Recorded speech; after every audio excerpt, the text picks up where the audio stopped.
across the House. I commend this to the House. I call the Honourable Maggie Barry. Thank you, Madam Speaker. I rise with pleasure to speak to this first reading of the Privacy Bill.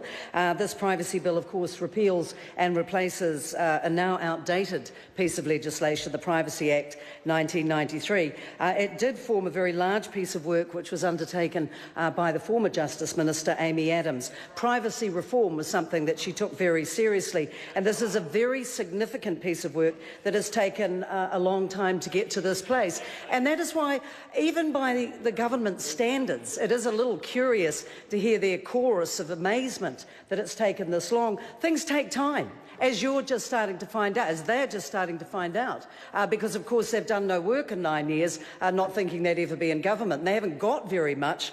Although of course there was that little 4-line bill earlier that they churned out, but they're not capable of putting the level of work and intellectual rigour into a piece of legislation like this. So naturally National will be supporting it because we did all the work on it. There's that chihuahua again.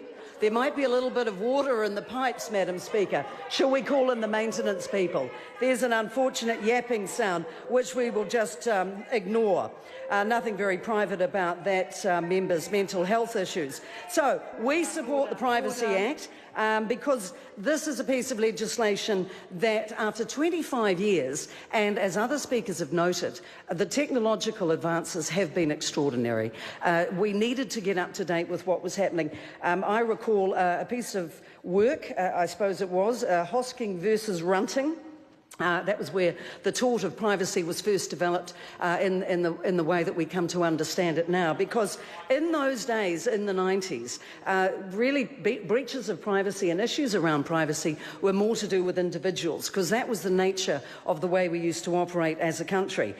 These days, of course, with the huge technological advances, which most of us enjoy and benefit from on a daily basis, there has been now a large amount of personal data that can be stored and transmitted digitally. We need look no further than today seeing Zuckerberg of Facebook come before committees and explain about Cambridge Analytica. Our New Zealand Privacy Commissioner, John Edwards, has already taken Facebook to task for breaching our Privacy Act, and I'm really pleased to see enshrined in this legislation that the Privacy Commissioner will have more additional powers than they have currently. So binding decisions, for example, on access requests will be there, and at the moment the process is clunky.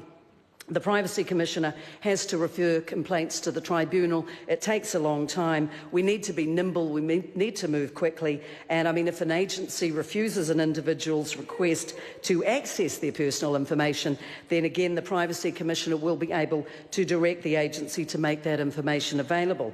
I think strengthening the Privacy Commissioner's information gathering powers is extremely important, and I think will serve democracy very well. So those additional powers are a very good thing. I think too that when we look at the range of activities that this particular piece of legislation, which was widely consulted on, Madam Chair, something like 80 submissions, of course there are disappointments. It is disappointing and bewildering, actually, to see why the government has removed some of the very good work that Amy Adams and the team put into it in the last government around reforms to how AISA operates. The approved information sharing agreement has needed modernising for some time.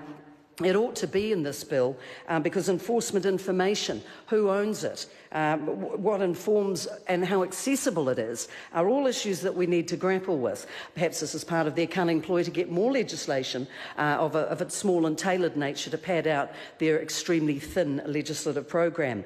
But this bill has a number of disappointments that are not included that have come out of the Privacy Commissioner's February last year report on the Privacy Acting, including increasing the fines to up to $1 million, the issues around data portability, compliance monitoring, controls on the re-identification of data, which is all part of, I suppose, trying to find out exactly where it goes, because people are very clever indeed about hiding their traces.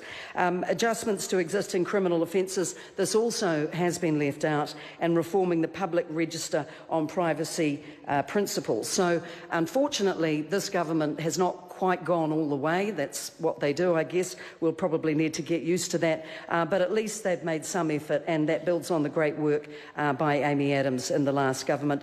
So it is with pleasure, Madam Chair, that I commend this bill to the House. I call Derek Paul. Madam Speaker, it's a pleasure to rise on behalf of New Zealand First.